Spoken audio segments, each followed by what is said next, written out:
It's September 28th, 2011, and I want to talk about noticing. I could do a log of just notice and, speak about what I'm noticing.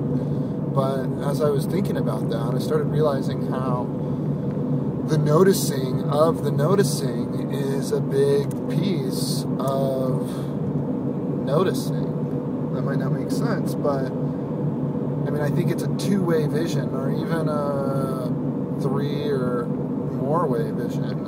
We're looking around when we notice to what's going on around us, but we're also looking at ourselves internally at how we look at those things that are going on around us in the world. So there's this almost third eye sort of vision, we could talk about that. We can talk about the third eye vision, and a lot of people do, but this almost sixth sense of the way that we're viewing the world while we're viewing it. That's why we record ourselves. That's why we take pictures of our lives, because we want to see what's happening, and we want to be able to recall it and return to those moments.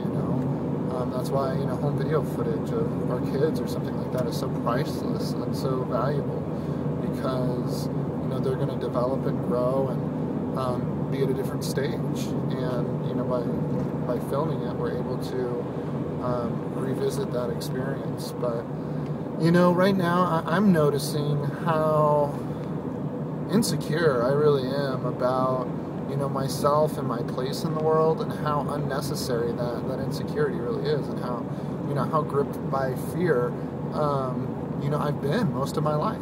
And what am I afraid of? Financial insecurity. I could give you a laundry list of the things that I think I'm afraid of.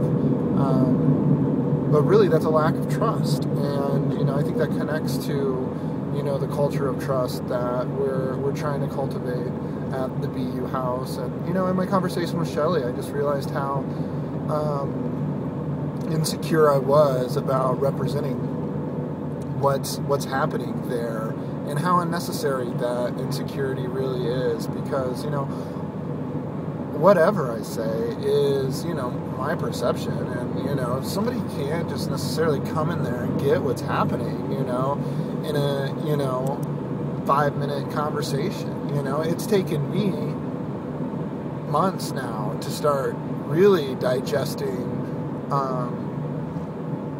a different way of learning. And in some ways it's not any different than the learning that I was exposed to at a really young age.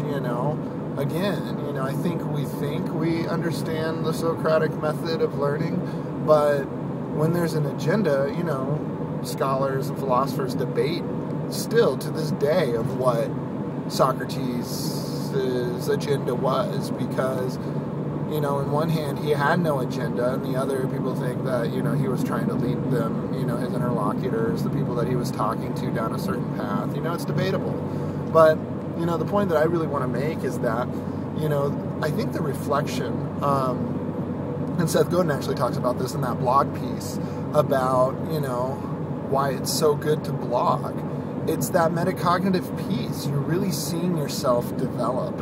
And so I think the noticing of the noticing, if all we're doing is noticing and looking outwardly and not looking back at ourselves while looking outwardly, I think we might be missing the boat. So, I think there's something in this idea of noticing.